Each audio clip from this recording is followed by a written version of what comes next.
bana Congo démocratique bana mikili mobimba côté bola na biso moyebi koza congolais ovandaka na mikili ya bapaya eza na poto ou bien na Afrique kawa mais oyebi koza congolais lisolo oyo ebetamaka awa na émission tozala pole ezalaka mingi mpona bacongolais ya République démocratique du Congo parce que ensemble nde tokoki kobongisa mboka na biso tolembi mboka ekomi bamakambo ebele babitumba na est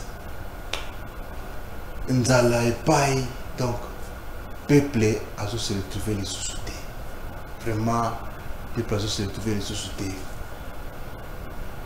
alors tokoloba te ke so peuple azo se retrouver te eza nde peut-être mboka ezokama mabe te po biso nyonso toyebi histoire ya mokonzi ya mboka oyo aza lelo son excellence Félix Tshisekedi toyebi ndenge masolo ebandaki ndenge azwi pouvoir titokomi lelo azwi mikakatano mingi alors biso tozotala ndenge azokende tomoni ke non akozala bien avec le temps nde tosenga na bato nyonso topesi mwa temps asala parce que akoka kosala biloko nyonso mbala moko te so okuti mboka ekatani ndambu be ndako manzanza elongwe nyonso ifo luka mbongo so manzanza mosusu mpo wana epumba kende koya soki wapi oyebi te foso manzanza o bano bongisa manzanza osoki mabaya donc tout ça ça va lui prendre un peu moins temps moko boye mais toyebi ke aza na 5 ans ya mandat na ye il fera quelque chose ya bien pour la biso ya peuple ata ake mingi likolo te mais même ata 2 pas et là papa Félix toko tonda osala pour ba congolais alors tozali na ndeko na biso toyamba awa na émission oyo ye mo ko se présenter awi sabino et pas wa pazalaka toko solola na ye kama kansine pe ndenge azopesa ande moko azawa na Congo te aza libanda mboka mais alingaka mingi ko intervenir na bémission na biso tosalaka parce que eza congolais oyo amoni ke émission oyo ezo intéressé ye ndenge ebisaki bino oza na préoccupation na yo ozolinga tolekisa ngo boye kuma tinda message ube tinda vidéo tokozwa vidéo wana totie yango pour ba congolais ba kama kanisi oyo yo kozala nango comme congolais tozo ya mbande na biso o aza na plateau na biso bien qu'avant na libanda mais ana plateau na biso tolobi bonjour ndeko comment na pesi bino mbote ba nyoso bazuli bakwa kolanda biso na mokolo lelo ebo monier na base ke bo sepele mingi aza mutu moko o avanda na ndenge yo sibina aza na Belgique étudiant alors mais alobi ke to makambo mboka na ngai fana bandolandela yango pe na lobela yango pe na baitando ike na ba YouTube bato balandala nanga nde to abordaki ye po tozwa makanisi na ye tosola ndenge na plateau ya lelo ndeko moro bandeko bayoki tokaki bandeko mosusu oyo baza ba député président a consulté bato nyonso bandimaki pe bakende mais après tokomoyoka non il fallait bazwa ba poste biloko ndenge bakokola ba poste nayebi te yo oza mwana mboka soki babengi biso toya koyokana eza po tobongisa mboka eza te po tobebisa mboka eza juste po tobongisa mboka na likanisi nyonso bandeko oyo baza na posa ya poche na bango ou bien baye po baganye kaka bapoche etonda mabumu etonda alors que toboya gouvernement wana ya mon ventre moi tozoboya yango yo koloba nini na likanisi wana oyo bandeko bayaki be ba député mais to comme so ba longwa ti gouvernement bimi to vante gouvernement te ba vante gouvernement mais acte wan to ka ki wana ke basa ba longwa nazo linga o lo mo eloko moko boyi o pesa na peuple congolais o cause net leçon moko boyi ke atamba la ciment na bolingo mboka est-ce que bako bonsa biloko wana ou bien batikango le balanga muna yo de Komoro. Merci papa journaliste, merci pour l'occasion pe singali susu ya kosola susu na ba ndeko na ngai ba congolais au bazar de partout dans le monde. Vraiment na pesi bino mbote ba nyoso bazuli bakwa kolanda biso na mokola lelo. Sans plus tarder, papa journaliste, nous allons répondre à une question dans la liboso tuninga pour ba député oyo balimba longona union sacrée. D'abord, il faut que nous union sacrée ezali nini. Union sacrée ezali plateforme politique té, ezali groupement politique té.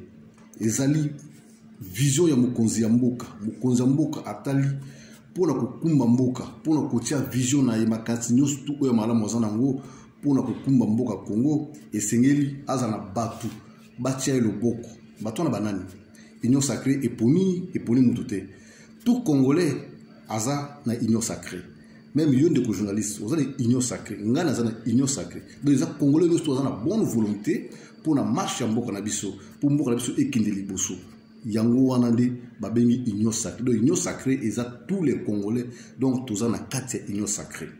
Alors na yango ba député oyo bazolo ba kolongwa union sacrée peut-être baebi tina nini bazoko bengela nante ke aza député aza boy non député lelo azali mutu oyo biso peuple to voter to tindi na assemblée nationale pour a voter biso mibeko a voter ba loi ya malamu ba koma ba loi oyo ko temsa mboka ba contrôler ba ministre ba DG esika mbebe ezali ba bengiye ba interpeller à l'axibiso ningini mboka musolozo kende mbongo boye c'est ça le travail mais le na Congo ba député ba bosana donc ceux qui ont commis député donc yo eza pona okeli mbongo donc ko voter loi ba pesi bino mbongo o ko sala boye ba pesi bino mbongo o to sala boye ba pesi mbongo aussi longtemps peuple o yatindi bango azoko souffrir donc pour ngai naibi ke député moko akolongwa te ba ozala wana ba o bazana souci ya mboka ba ozala na pona kokumba mboka ko voter ba loi ya malamu pona ba réforme oyo son excellence président de la République Félix Tshisekedi Tshilombo azana yango pona kotamisa mboka ekende liboso.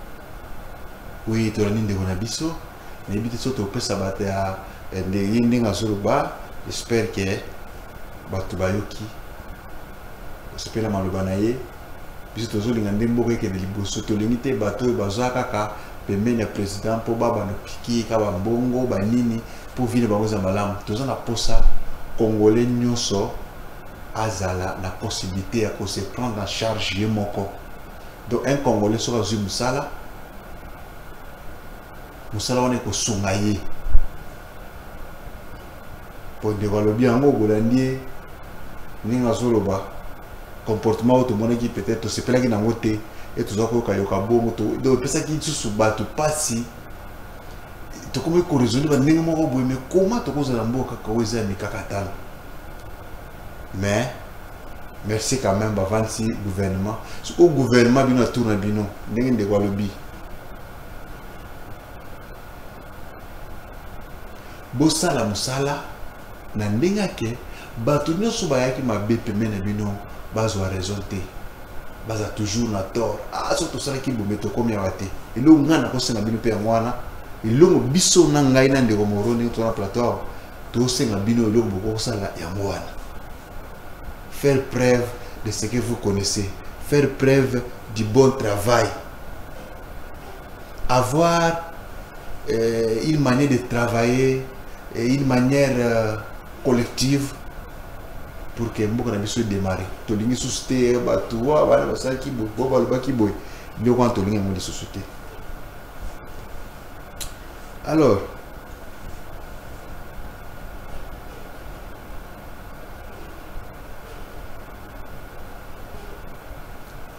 maintenant de Komoro gouvernement ngo ebimi batangi bato nyonso ba 26 bango na libonga na bango ba remis de reprise salamaki Ndeko Moro.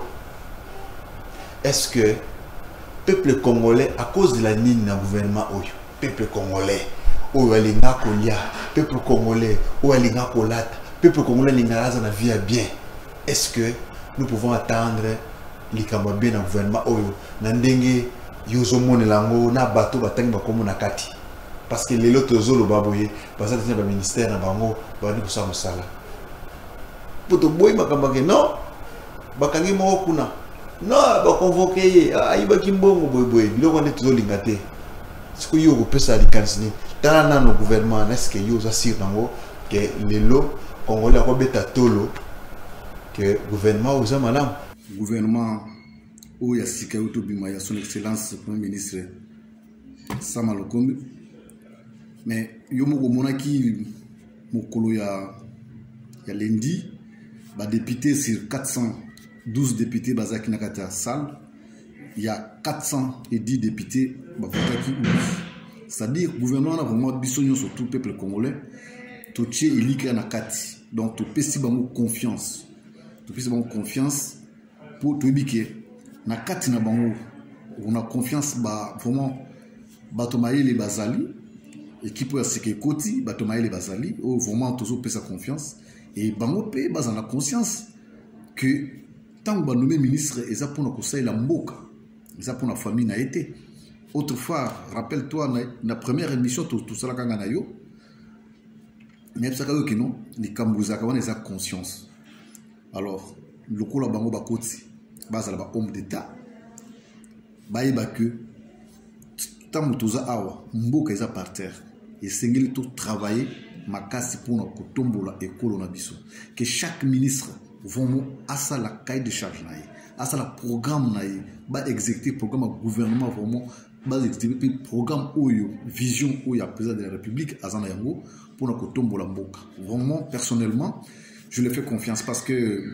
Batouana ba oyo ba nommé vraiment je confiance à eux donc na base vraiment ba kosala musala ya malamu bo sa musala malamu peuple congolais to pesa bango confiance pour ceux qui pesi mutu confiance kundima eza katina ye et au moins peke bango pe ba kozala na estime na que non batu ba lingi biso et ba kosala pe malamu pour na Batouana comment to pesa bango confiance ba kosala malamu nazana kondima. Merci beaucoup. Nous sous de Moro, Madame Soustozo Mona Mona Nambuka. De Moïse Azaki Mutala Muka Wana Yoipi. Bon, na lobité à Longwe. Parce que Nanga Moussous Baninga Balobique, non, Longwe, tout. De Moro. De Moïse a Keneko Sadena Nyo Sacré. Et à sa Kuna. Na ngambo kotoyo pouvoir ezalaki ke coordination nyonso makambo nyonso présidium na bango ndenge ezalaki fallait ye azwa bokonzi po akambala muka mais tout le monde drapeau ezongi susu ekipa mozitu na olobaki no ye aza bakene nyonso sacré tout ça c'est comme si bayokanaka bongo mais en état ba texte na bango tozokaka no bayokana ke mutu ako signer makambo na bato mosusu na dehors et makambo na muka il y a une question que ça la ligne de côté Komoro.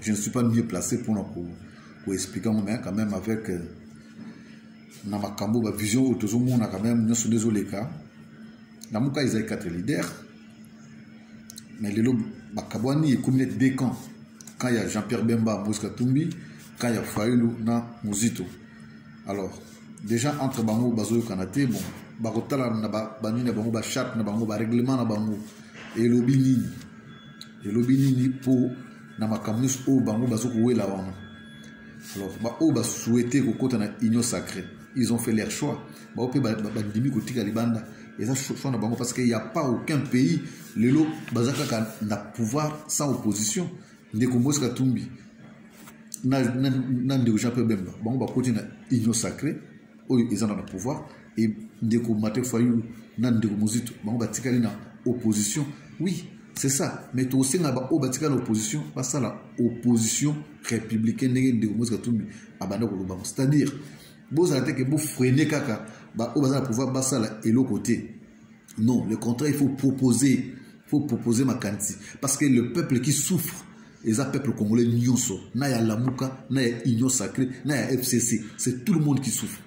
Les autres qui ont bloqué l'action, ils ont souhaité malheur que Moninga a échoué. Ce qui a échoué, ils ont souffert, ils ont souffert. Et ils ont souffert, ils ont le pouvoir. Ils ont échoué. Là, à ce moment-là, ils ont avancé. Alors, on a aussi tout ça, tout ça, peuple congolais. Maman Nabiso, ils ont Congo. Congo de 5 biso, to Yokana, to Sangana, to Tombole et Kolo Nabiso. Lelo, Fachi a son pouvoir. Asali, Oye, Apoiko Sal. 1, 2, 3. Lobby, Mouniga Msoa Koya Asali, 1, 2, 3. Lobby Msoa Koya, c'est comme ça, Mboka et Tongama, Mboka Mote et Tongama Mutumoko, Kubanda Tina Suka. Non.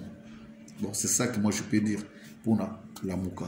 Tolobi lisusu likambo ya ndeko Moro ndeko yo vice-gouverneur ya ville ya Kinshasa. Balobaki ke vice-gouverneur balongolier ba député balongolier abake samba lisusu ke bazongisier. Kozon se bazongisier. Parce que ça net trop la so fudi chef na yo ozongi na musala. Il faut qu'on ait keba mingi pour moins derrière la longolio. Ce qu'on découvre al bagi makambo n'ébité. Tu vois qu'on bakal baki vérité be akosaki parce que les kabili zakamabe bakosa te bongo ba longoli mutu akei belo. Mais banzusi ba étudier ba moni les kambo ke non les kambo yo tout le monde bien té alongwa bazong sina ibonga. Alors les bosso ça ko bakal non gouverneur za ko bima ba charge belé bernard zoti gelete makamusu zo bate lokola makambo ya construction zando ba projet wana lui aussi était surpris comment na biloko wana yo likasino ko zalani ndeko journaliste na makambo oyo teli ville province ya Kinshasa eza makambo moko ya suni oyo zo koleka entre gouverneur na vice gouverneur vraiment l'administration. Normalement, il faut qu'il y ait quand même vraiment cohésion, entente, il faut izala, boyokani entre gouverneur na adjoint naïe. Il faut qu'il y ait un rôle naïe, une attribution naïe. Nini oya kosala et nini oya kosala te. Mais les lots tous comme on a désordre vice-gouverneur bimi nanzela à lobby oyo kuna bimi boye à lobby ezoko pesa batu et c'est voté puis espoir te na peuple congolais en général, même quinois ou quinoise. Vraiment, on voit que donc Elo Kamalunga est ça les matés. Mais nous croyons, topé sa chance na gouverneur de la ville, Gentini Ngobila. Le coup là, Yépé, à Zolanda, toujours vision, il y a chef de l'État, Kinshasa Bopeto, tout le monde a yango, Batonga. Bazela, tout le monde a vraiment la saleté, la foule et le roi. Il suffit juste vraiment de mettre la politique d'assainissement. Papa, des gens à chaque fois que il fallait qu'il y ait une méthode pour assainir la ville. Il y a beaucoup de choses là-dessus. Mais, tout ce pour Bakumba Mboka Etambola, ville à Kinshasa, c'est un miroir, c'est un capital. Engenga, Bayokana, Engenga, Foulouana et Longwa, Basala Bazela, peuple congolais, peuple quinoise, ACP la ville naïe. Ndegumoro, merci mingi pour la réponse naïo, répondre à biso. Si koyo nazolo, l'unanatu na wakamususu, banaki, tozanango, tozoka makambo yake, nenge ezalaka kaka. Na chaque mboka, teo kaka, balingaka ba nombre ya bato na kati ya mboka wana.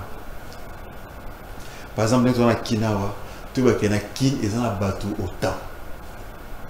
Vraiment, ils ont besoin de mener dans le mboka nyonso. Parce que biso, il faut tout ça faire recensement. Alors, l'éviter 2023 élection.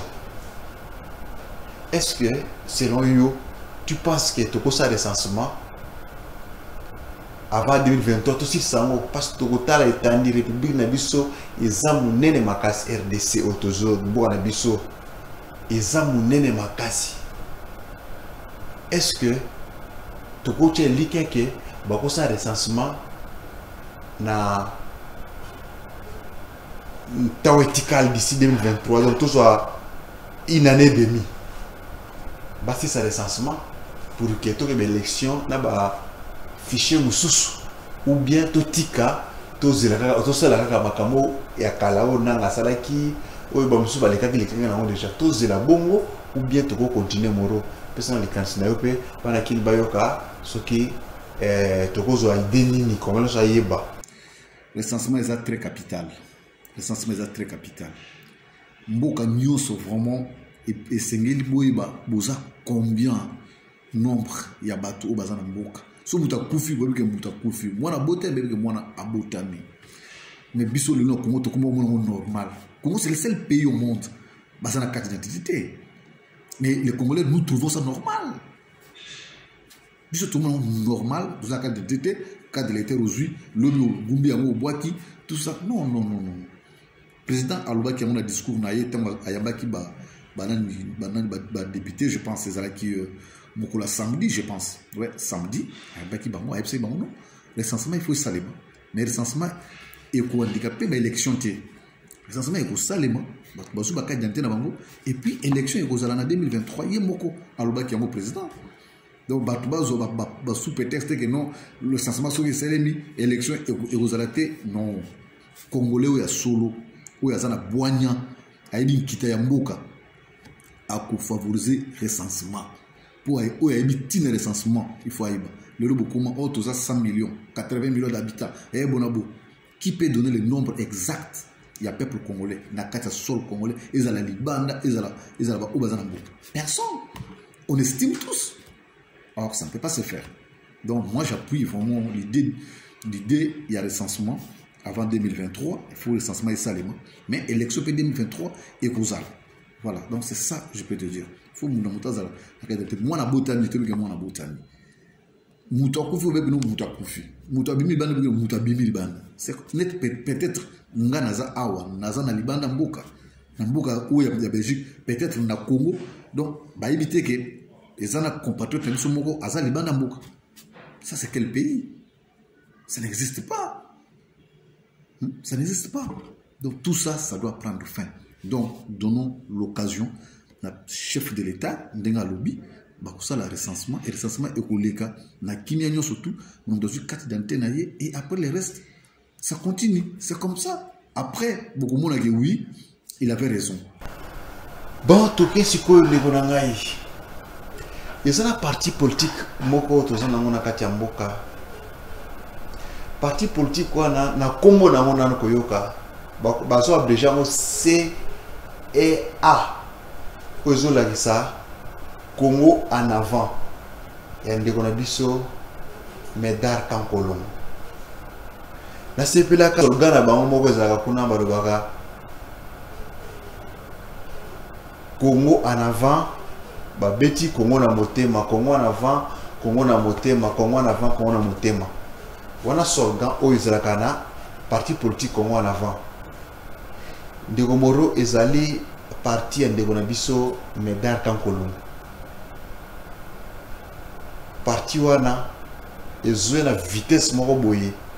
Vraiment, ils ont les kanisi au USA dans le sens que il faut gérer autrement, gouverner autrement. Il faut tout changer façon de gérer Moka.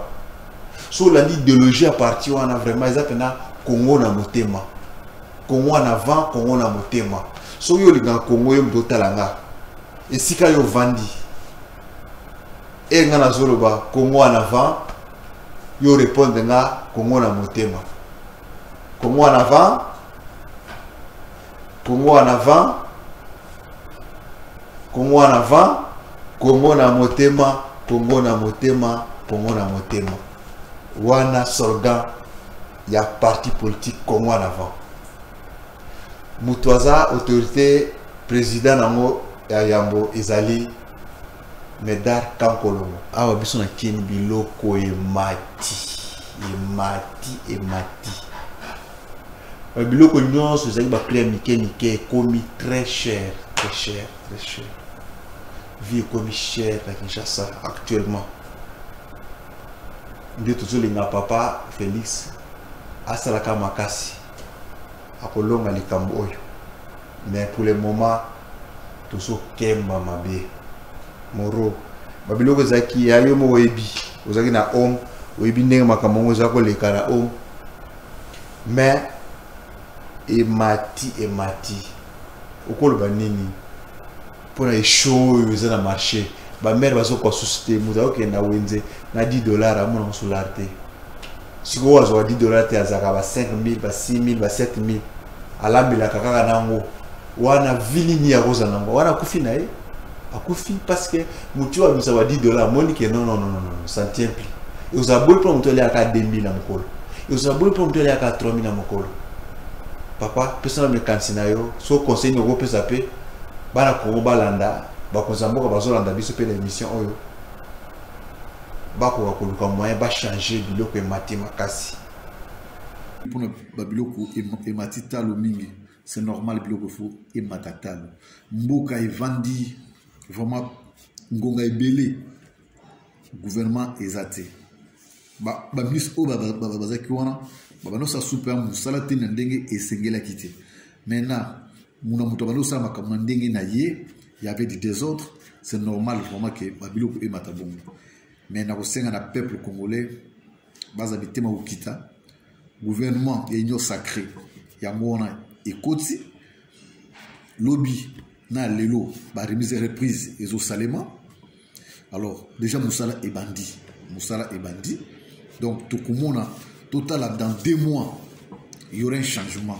comme ça parce que le gouvernement écoute ce qu'on place et constate ce qu'on sala na yango ou il sengel et ça alors tout sengel na bango tout monde a vraiment ba action palpable ou écoute toucher na panier ménagère il y a peuple congolais et la vie sociale en général nous sommes éco changer tous à la kimia tout peut ça va vous chance makambo se ko changer toujours gouvernement et union sacrée oyo osala na vision ya mokonzi mboka donc na kosenga na bino mitema ezala kokita peuple congolais et ko salama nzambe azali azaka na biso ba vie ko changer to bi pas ces mingi na mboka pas ces na mboka pas ces makasi mais to senga na gouvernement oyo vraiment ekoti et travailler makasi pour misère wana ya mboka Congo esila biso tous ces pays là et longo na profité ko pesa mboti na ngai na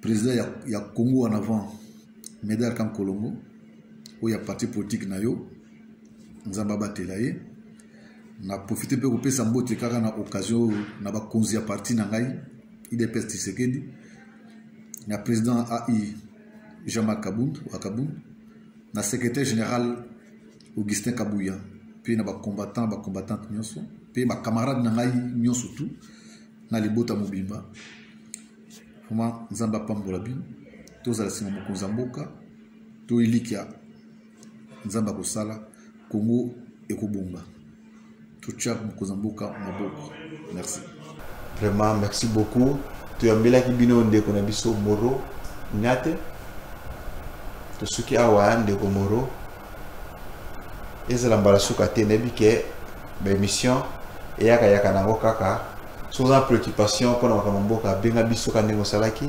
j'espère que bana mboka bakolanda makanisi parce que mboka batamisa na makanisi epeza makanisi ya bien c'est comme si tu mettre makanisi na biso pour na batamisa mboka ba konzo bazolanda biso je sais que ba émission za bele balandaka mais zala pour les oyo okozota eloko moko ya muke makambo ya o tokaki o bakangaki ministre azaki makambo ya EPST wana kuli bakonga bato bile bazoloba non ba sanctionner 3 ans muke boye condamné à 3 ans oui ba condamné à 3 ans mais ça dépend de l'infraction 3 ans wana ezaka infraction bile boyebi atambola ki na mbongo na sac akati akena ngambo pina tendance moko boyende muto kima biloko ndenge wana surtout mon wana azaki na sako tamu na ye na mwana na ye bakati li 3 ans moi bakati 6 mois donc ba ça plusieurs parce que silinde sikoyo likambo munene ko ya de makambo ya mbongo na bino o l'état tila ki bino po bala bino batango fele bana na biso baleki na biso bakoko na biso batango fele mais bon wana mwana na kité wana ezoti ko na sima mais à bientôt et à présent ezana no makambo ya déplacement oyo ya déplacement ki na mbongo na kata sac pour que zo avion na ngambu côté bakangela ki voilà peu près tout ce qui wana ba de konangai soko zana proposition na yo na likambo obengi na numéro za affiché na ba écran na yo tokozwa message na yo pe ekoleka pe ndenge ba message ba to susu eleka vraiment merci na suki wana botika la malamu.